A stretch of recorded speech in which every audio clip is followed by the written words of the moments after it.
Hello বন্ধুরা, আজকে আমি কাঁচা আমের চপের একটা রেসিপি তোমাদের সঙ্গে শেয়ার করছি।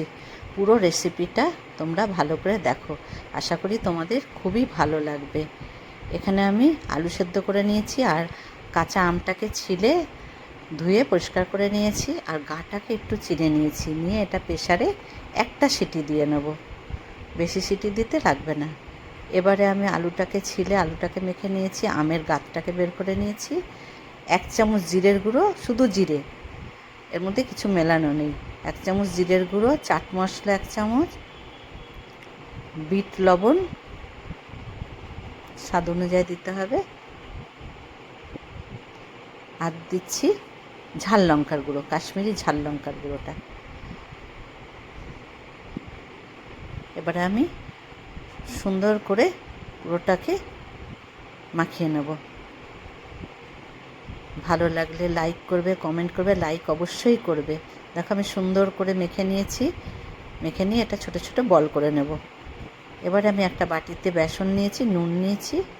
বেসনটাকে ভালো করে জল দিয়ে ভালো করে ফাটাতে হবে,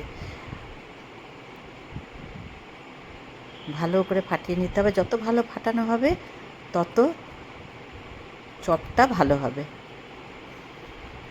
এটাকে খুব ভালো করে আমি ফাটিয়ে নিলাম, আমার হয়ে গেছে ফাটানো। এবারে আলুর যে লেচিগুলো করে রেখেছিলাম সেটা আমি একটা প্লাস্টিক নিয়েছি, প্লাস্টিকটা মাঝখান থেকে ভাঁজ করে নিয়েছি। ওর মধ্যে আমি একটা লেচি নিয়েছি, নিয়ে প্লাস্টিকটা চাপা দিয়ে বাটিটার পেছন দিকটা দিয়ে চাপ দিয়ে প্রেস করে নেবো। দেখো কত সুন্দর হলো। এবারে তেল গরম হয়েছে, বেসনে চুবিয়ে চুবিয়ে প্রত্যেকটা চপ আমি সুন্দর করে ভেজে নেব।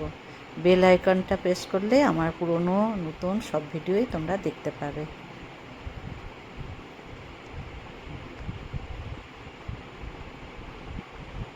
দেখবে কত সুন্দর ফুলবে।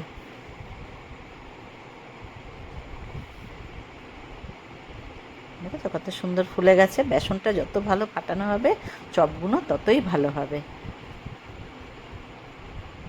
আমি আরও একটা করে তোমাদের দেখাচ্ছি।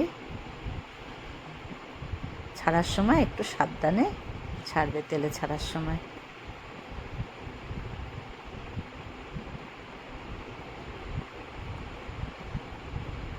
এরমভাবে প্রত্যেকটা আমি ভেজে নেব।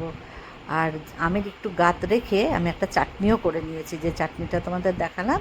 একটু সর্ষে, কাঁচা লঙ্কা, নুন চিনি দিয়ে ওটাকে বেটে আর একটু তেল দিয়ে মাখিয়ে নিয়েছি। এই চপের সঙ্গে খেতে খুব সুন্দর লাগে।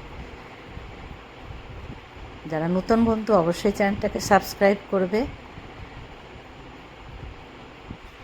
দেখেছো কত সুন্দর লাগছে, আশা করি তোমাদের সবার ভালো লেগেছে। আর সবাইকে জানিয়ে অনেক অনেক ভালোবাসা, সবাই ভালো থেকো।